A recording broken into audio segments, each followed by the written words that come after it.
What's going on, everybody? Welcome back to the channel. Today I'm reviewing The Last Voyage of the Demeter. Dracula's unholy presence dooms the crew of the merchant ship Demeter as it sails from Carpathia to London. This movie is directed by Andre Ovredal and stars Corey Hawkins, David Dastmalchian, Liam Cunningham, Aisling Franciosi, Stefan Kopchik, Chris Wally, Nikolai Nikolaev, John Briones, and Javier Botet. I feel like I just said a lot of names wrong.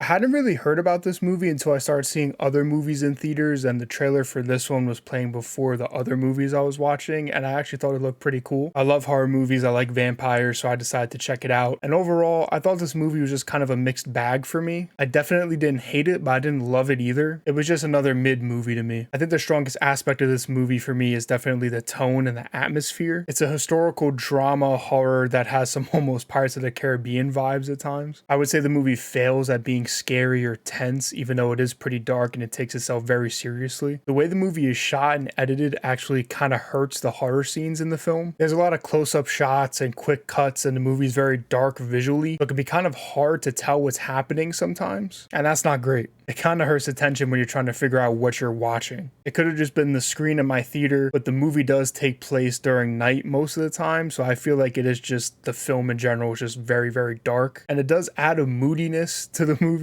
but it's just a little bit of overkill. I think the acting in the film is actually really good. It's just the characters aren't as good as the acting. They're super one-dimensional, and I just kind of had a hard time connecting and caring for them, even though the movie really wants you to care about them. Like, there's a couple scenes in the movie where someone dies and it just plays super dramatic, emotional music. I'm just kind of sitting there in my chair like, damn, okay.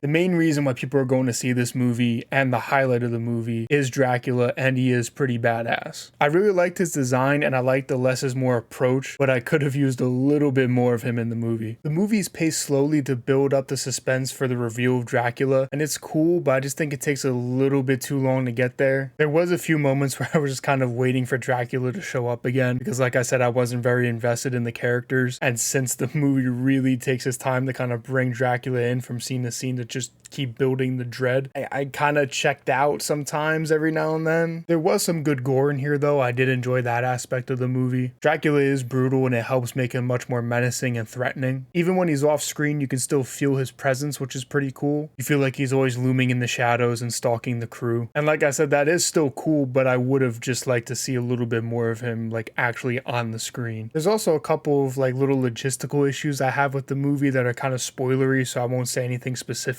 I feel like most people have a good grasp on like the lore and rules of vampires, and there's just like a couple things in here that don't make the most sense to me. I've seen a lot of vampire movies. I won't say I'm like an aficionado or anything, but there's just a couple things that didn't really make sense to me. But overall, this is a perfectly watchable movie. It's slow and the characters aren't great, but the atmosphere and Dracula make up for the other shortcomings of the film. The Last Voyage of the Demeter is clocking in at a 58% on the Bravo barometer. This movie definitely has a vibe, and it's kind of like in this little pocket that scratches a certain itch, but it just doesn't do enough to really wow me. I had a good enough time watching it. I just feel like there was more potential with this movie. But if you guys saw the movie, let me know what you thought in the comments below. And if you liked my review, make sure to drop a like on it and subscribe for more reviews and videos coming very soon. Thank you guys for watching. I appreciate it as always.